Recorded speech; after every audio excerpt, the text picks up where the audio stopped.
মাগুরার দিকে তাকায় দেখেন, মাত্র তৃতীয় শ্রেণীতে পড়া একজন বোন, কতই বা বয়স হবে, 7-8 বছর বয়স হয় নাই। বোনের বাড়িতে বেড়াইতে গিয়ে তার শ্বশুরের দ্বারা, অর্থাৎ বোনের শ্বশুর, মেয়েটার তাওই হয় বাবার মতো এমন একজন মানুষের দ্বারা মেয়েটা ধর্ষণের শিকার হয়েছে। বাংলাদেশে এমনও হয়েছে 5 বছরের শিশুর লজ্জাস্থান বেলেট দিয়ে চিরে ধর্ষণ করা হয়েছে। কথা বলে ঠিক এরা, এমন জঘন্য অপরাধ এই সমাজে ঘটতেছে। মনে রাখবেন, এই সমাজে ধর্ষণ বন্ধ হবে সেই দিন, জিনা বন্ধ হবে সেই দিন, আল্লাহর কোরআনের বিধান মোতাবেক, আল্লাহর আইন অনুযায়ী একজন ধর্ষক জেনাকারী নারী পুরুষের বিচার করবেন সেই দিন, সেই দিনই এই দেশে ধর্ষণ বন্ধ হবে। কথা বলে ঠিক এরা। আল্লাহ মাস্তাকামু তাতানাজ্জালু আলাইহিমুল মালাইকাতু আল্লা তাখাফু ওয়ালা তাহজানু ওয়া আবশিরু বিল জান্নাহ বিল-জান্নাতিল্লাতী কুনতুম তুআদুন। সাদাকতা ইয়া রাব্বাল আলামিন।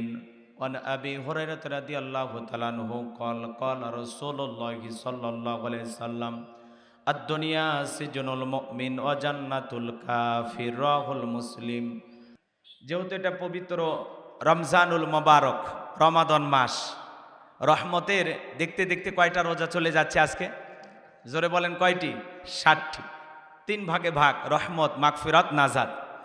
তো এটি যেহেতু গণা দিন, দেখতে দেখতে শেষ হয়ে যাবে। তো আল্লাহ পাক যেন আমাদের সবাইকে সুস্থতার সহিত 29টা রোজা হোক আর 30টা হোক, আল্লাহ যেন সবগুলো রোজা আমাদেরকে আদায় করা তৌফিক দান করেন। জোরে বলেন আমিন। এটা সিয়াম সাধনার মাস। আল্লাহ রাব্বুল আলামিন বলেন, ইয়া আইয়ুহাল্লাযীনা আমানু কুতিবা আলাইকুমুস সিয়ামু কামা কুতিবা আলাল্লাযীনা মিন ক্বাবলিকুম লাআল্লাকুম তাত্তাকুন। সূরা বাকারার 183 নম্বর আয়াতে আল্লাহ পাক জানিয়ে দিলেন, হে ইমানদারগণ, হে বিশ্বাসীগণ, তোমাদের উপরে রোজাকে ফরজ করা হয়েছে। শুধু তোমাদের উপরে নয়, তোমাদের পূর্ববর্তী যারা এসেছিল পৃথিবীর জমিনে, তাদের উপরেও রোজা কি ছিল? ফরজ ছিল। কেন আমি আল্লাহ তাআলা দিলাম? এর মাধ্যমে যেন লাআল্লাকুম তাত্তাকুন, তোমরা যেন তাকওয়া অর্জন করতে পারো, পরহেজগারিতা অর্জন করতে পারো, খোদাভীতি অর্জন করতে পারো। যার অন্তরে তাকওয়া থাকবে, এই ব্যক্তি, এই মানুষটাকে পিটায় আপনি গুনাহ করাইতে পারবেন না, কারণ তার অন্তরে কি আছে? তাকওয়া। তাকওয়া মানে কার ভয়? আল্লাহর ভয়। এজন্য তাকওয়ার আয়না আমাদের অন্তরে বসাইতে হবে। আমি আপনাদের সামনে শুরুতেই পবিত্র কোরআনুল কারীমের সূরা হামিম আস-সিজদার 30 নম্বর আয়াতে কারিমা তেলাওয়াত করেছি। যেহেতু রমজান কেন্দ্রিক আলোচনা, সবাই রমজান নিয়ে আলোচনা করেছেন, আমি একটু রমজানের পাশাপাশি ভিন্ন একটা কেন্দ্রিক সামান্য কিছু আলোচনা টাচ করতে চাই, সময় যেহেতু কম। যেহেতু বর্তমান সমাজে আপনারা দেখতেছেন, এমন একটি ঘুণে ধরা সমাজে আমরা বসবাস করতেছি, যেটাকে ডিজিটাল জাহিলিয়াতের যুগ বলা যায়। কি নেই বলেন? এই 53 বছরে একজন নেতা বলতে পারবে না আমরা একটা দিন ধর্ষণ মুক্ত উপহার দিতে পেরেছি। বলেন পারবে? কেউ পারবে? এই দেশে প্রতিদিন চুরি হয়, ধর্ষণ হয়, খুন হয়, এত অপরাধ এই সমাজে। মনে রাখবেন, মানুষের তৈরি করা নিয়ম নীতি দিয়ে কোশ্চিন কালেও এই পৃথিবীর ভূখণ্ডে কোনো নেতা শান্তি প্রতিষ্ঠিত করতে পারবে না। কথা বলেন ঠিক কিনা? এই জমিনে শান্তি প্রতিষ্ঠিত হবে সেই দিন, রবের বিধান এই জমিনে প্রতিষ্ঠিত হবে যেই দিন। আল্লাহর বিধান ছাড়া, আল্লাহর নিয়ম নীতি ছাড়া এই জমিনে শান্তি প্রতিষ্ঠিত করতে পারবেন না। কথা বলেন ঠিক কিনা? মাগুরার দিকে তাকায় দেখেন, মাত্র তৃতীয় শ্রেণীতে পড়া একজন বোন, কতই বা বয়স হবে, 7-8 বছর বয়স হয় নাই। বোনের বাড়িতে বেড়াইতে গিয়ে তার শ্বশুরের দ্বারা, অর্থাৎ বোনের শ্বশুর, মেয়েটার তাওই হয় বাবার মতো এমন একজন মানুষের দ্বারা মেয়েটা ধর্ষণের শিকার হয়েছে। বাংলাদেশে এমনও হয়েছে 5 বছরের শিশুর লজ্জাস্থান বেলেট দিয়ে চিরে ধর্ষণ করা হয়েছে। কথা বলে ঠিক এরা, এমন জঘন্য অপরাধ এই সমাজে ঘটতেছে। মনে রাখবেন, এই সমাজে ধর্ষণ বন্ধ হবে সেই দিন, জিনা বন্ধ হবে সেই দিন, আল্লাহর কোরআনের বিধান মোতাবেক, আল্লাহর আইন অনুযায়ী একজন ধর্ষক জেনাকারী নারী পুরুষের বিচার করবেন সেই দিন, সেই দিনই এই দেশে ধর্ষণ বন্ধ হবে। কথা বলে ঠিক এরা। আল্লাহর আইন ছাড়া এই জমিনে শান্তি প্রতিষ্ঠিত হতে পারে লন্ডনের আইন আর আমেরিকার আইন দিয়ে আর ভারতের পানি পড়া দিয়া 56,000 বর্গ মাইলের 56 ইঞ্চি মাটিতেও কোনো নেতা শান্তি প্রতিষ্ঠিত করতে পারবে না। আজকে বাংলাদেশে অলিতে গলিতে চুরির ঘটনা, কথা বলেন না কেন? আজ থেকে 1,500 বছর আগে আল্লাহ আইন দিয়েছেন, ওয়াসারিকু ওয়াসারিকাতু ফাকতাউ আইদিয়াহুমা জাযাআম বিমা কাসাবা নাকালাম মিনাল্লাহ। সূরা মায়েদার 38 নম্বর আয়াতে আল্লাহ আইন দিয়েছেন, চোর পুরুষ হোক আর নারী হোক, আল্লাহর বিধান, আল্লাহর ফয়সালা। অপরাধ যদি প্রমাণিত হয় চোরের হাত কেটে দাও। একটা চোরের হাত কেটে বাইতুল মোকাররমের সামনে নিয়ে এসে সোশ্যাল মিডিয়াতে যদি আমরা ফলাও করে প্রচার করতে পারতাম যে বাংলার পার্লামেন্টে আইন পাশ করা হয়েছে চুরি করলে হাত কেটে দেওয়া হবে, একটা চোরের হাত কেটে আপনি প্রমাণ করেন, বিশ্বাস করেন, একটা চোরের হাত কেটে যদি আপনি বলতে পারেন বাংলাদেশে আইন চালু করা হলো, চুরি করলে আল্লাহর আইন অনুযায়ী হাত কেটে দেওয়া হবে, একটা চোরের হাত কেটে দেখেন বাংলাদেশের সমস্ত চোরেরা তওবা করে আল্লাহর ওলি হয়ে যাবে। কথা বলে ঠিক কিনা? মানুষের তৈরি করা নিয়ম নীতি দিয়া কে চুরির আইন চালু করবে ভাই? কে?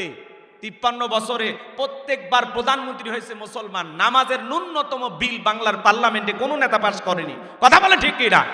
কোনো হিন্দু কিন্তু বাংলাদেশে প্রধানমন্ত্রী হয়নি। কথা বলে না কেন? সব মুসলমানই হইতেছে, মুসলমানের বাচ্চা মুসলমান, সবাই মুসলমান, কিন্তু আল্লাহর আইন চালু হোক এটা কেউ চায়? মুখে মুখে বলে আমরা মুসলমান। এই জন্য আল্লাহ রাব্বুল আলামিন পবিত্র কোরআনুল কারীমের ভিতরে সুন্দর করে আমার আল্লাহ পাক জানিয়ে দিলেন, ইন্নাল্লাযীনা ক্বালু রাব্বুনাল্লাহু সুম্মাস্তাকামু তাতানাজ্জালু আলাইহিমুল মালাইকাতু আল্লা তাখাফু ওয়ালা তাহজানু ওয়া আবশিরু বিল জান্নাতিল্লাতী কুনতুম তুআদুন।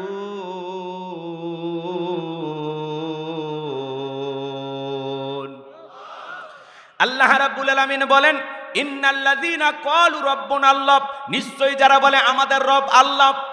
ও বগুড়ার মুসলমান, ডান হাতটা তুলে আসমানের দিকে শাহাদত আঙ্গুলে দ্বারা ইশারা করে চিৎকার মেরে বলেন তো আমাদের রব কে? আরেকটু জোরে ডাক দেন কে? আরেকটু জোরে বলেন আল্লাহ। রুহের জগতে আল্লাহ রাব্বুল আলামিন আপনাকে আমাকে প্রশ্ন করেছিলেন, আলাস্তু বিরাব্বিকুম, আমি কি তোমাদের রব নই? আমরা সেদিন সবাই জবাব দিয়ে বলেছিলাম ক্বালু বালা, অবশ্যই আপনি আমাদের রব। আল্লাহু আকবার বলেন।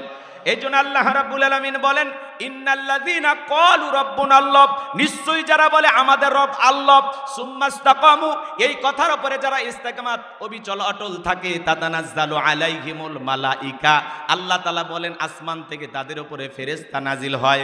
ফেরেশতা নাজিল হয় 3 সময়। ফেরেশতা এসে বলে আল্লাহ তাখাফু, ভয় পেও না, ওয়ালা তাহজানু, চিন্তা করো না, ওয়া আবশিরু বিল জান্নাতিল্লাতী কুনতুম তুআদুন, তোমাদেরকে যে জান্নাতের প্রতিশ্রুতি দেওয়া হয়েছে, যে জান্নাতের ওয়াদা দেওয়া হয়েছে, সে জান্নাত পেয়ে তোমরা আনন্দিত হও। চিৎকার মেরে বলুন সুবহানাল্লাহ। সেই জান্নাতকে তোমরা গ্রহণ করো। এদিকে খেয়াল করেন সম্মানিত ভাইয়েরা আমার, আজকে এই সমাজে যদি আমরা সবাই বলি আমাদের রবকে, একটু জোরে বলেন কে?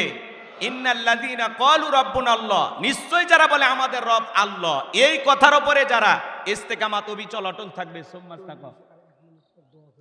জি সুম্মাস্তাকামু, এই কথার উপরে যারা ইস্তেকামাত থাকবে, অবিচল অটল থাকবে। আপনাদের এলাকায় রাস্তাঘাটে গাছ নাই? ঘূর্ণিঝড় যখন আসে, আইলা, নার্গিস, হুদু, সনি, ফনি, মিগজাউ, মিতিলি, এই ঘূর্ণিঝড়ে দেখবেন রাস্তার গাছ গছালিগুলো ভেঙে যায়, আবার কিছু গাছ মজবুতভাবে শিকড় নিয়ে দাঁড়িয়ে থাকে। এর নামই হলো সুম্মাস্তাকামু, ইস্তেকামাত থাকা। আপনি যখন বলবেন আল্লাহ আমার রব, এই কথার উপরে টিকে থাকতে হলে আপনার উপরে মামলা আসবে, হামলা আসবে, নির্যাতন আসবে, আপনাকে দেশ ছাড়া করবে, ঘর ছাড়া করবে, বাড়ি ছাড়া করবে, হাজারো নির্যাতন জুলুম সহ্য করে আপনাকে বলতে হবে আল্লাহ আমার রব। এই কথার উপরে টিকে থাকতে হলে হাসতে হাসতে মুসলমান ফাঁসির দড়িতে ঝুলবে, কোন জালেমের কাছে মাথা নত করবে না, করবে না। কথা বলে ঠিক না? এর নাম হলো মুসলমান, এর নাম হলো রবের গোলাম। আল্লামা সাইদি ইচ্ছা করলে যদি আপোষ করতেন, কি জেলখানা থেকে বের হতে পারতো না? হেলিকপ্টার দিয়ে মাহফিল করতে পারতো না? কথা কর না কে? হ্যাঁ, যদি একবার বলতো আমি আপনাদের সাথেই আছি, তালে তাল মিলাইতাম। এরকম সুবিধাবাদ জিন্দাবাদ হলে হবে না, মুনাফিক মার্কা মুসলমান হলে হবে না। কি সুন্দর আপনি সিয়াম পালন করতেছেন, মাশাআল্লাহ, রোজাদার, হ্যাঁ, মানুষের সাথে ঝগড়া করেন না, মিথ্যা কথা বলেন না। আলহামদুলিল্লাহ, কি চমৎকার আপনি একজন রোজাদার, দেখেই ভালো লাগে। তো রোজাটা ফরজ, নামাজটা ফরজ, এই জমিনে দিন কায়েম করতে হবে, এটা তো নফল নাকি বলেন? এটা কি? এটা কি? তাহলে এই জমিনে দিন কায়েম হোক, কারা কারা চান? দুই হাত তুলে দেখান। লিল্লাহে তাকবীর। আলালাহুল খলক ওয়াল আম, সৃষ্টি যার, আইন চলবে সে আল্লাহর। আল্লাহর বিধানে শান্তি, আল্লাহর বিধানে মুক্তি। আল্লাহর বিধান ছাড়া এই সমাজে শান্তি প্রতিষ্ঠিত করা যাবে না। কথা বলেন ঠিক কিনা? এই সিয়াম সাধনার মাসে আমরা যেহেতু তাকওয়া অর্জন করব, রমজান মাস আমাদেরকে পরিবর্তন করাইতে আসছেন। এই মাসে হঠাৎ করে কিছু মানুষ নামাজি হয়ে যায়, একটু দাড়ি রাখে, এদেরকে দেখে ঠাট্টা বিদ্রুপ করবেন না, হাসি তামাশা করবেন না। কথা কি বুঝতে পারতেছেন? যেহেতু রমজান এসেছেন আমাদেরকে পরিবর্তন করাইতে, এই রমজান মাস এসেছেন আমাদের গুনাহগুলো মাফ করায় দিতে, আমরা যেন এই রমজান মাসে আল্লাহ তাআলার বিধান মোতাবেক সুন্দরভাবে সিয়ামগুলো পালন করতে পারি। যেভাবে রোজা রাখলে আল্লাহ তাআলা খুশি হবেন, সেইভাবে যেন আমরা রোজাগুলো রাখতে পারি। আল্লাহ তাওফিক দান করেন। আমাদের তারাবি, সিহারি, ইফতারিগুলো আল্লাহ কবুল করেন, জোরে বলেন আমিন। আমাদের সিয়ামুল লাইল, কিয়ামুল লাইল যেন ঠিক থাকে, আল্লাহ যেন তাওফিক দান করেন, জোরে বলেন আমিন। আমাদের প্রিয় মাওলানা রুহুল আমিন যুক্তিবাদী সাহেব যে চমৎকার আয়োজন করেছেন, সময় স্বল্পতা, কথা অনেক বলতে চায়, কথা কি বোঝেন নাই? কিন্তু ইফতার করতে হবে আমাদের, তাই না? এই জন্য ইফতার আগে, তারপরে ওয়াজ শুনলে হবে নাকি কন? তারপরে তো আর থাকবেন না। তো যাই হোক, যতটুকু আলোচনা হয়েছে, আল্লাহ যেন আমাদের বক্তা শ্রোতা সবাইকে আমল করা তৌফিক দান করেন, জোরে বলুন আমিন। দিন কায়েমের জন্য আল্লাহ যেন আমাদের কাজ করা তৌফিক দান করেন। আমাদের জানমাল সব কিনে নিয়েছেন আল্লাহ তাআলা। হুজুর আয়াত দিয়ে দলিল দিয়ে ওয়াজ করলো না, সূরা তাওবার 111 নম্বর আয়াত। তাহলে আল্লাহ যদি জানমাল কিনে নেয়, তাহলে আপনার আমার আছে কি? এর বিনিময়ে তো জান্নাত পাবো। আল্লাহ যেন কবুল করেন, জোরে বলুন আমিন। ওয়া আখিরি দাওয়ানা আনিল হামদুলিল্লাহি রাব্বিল আলামিন।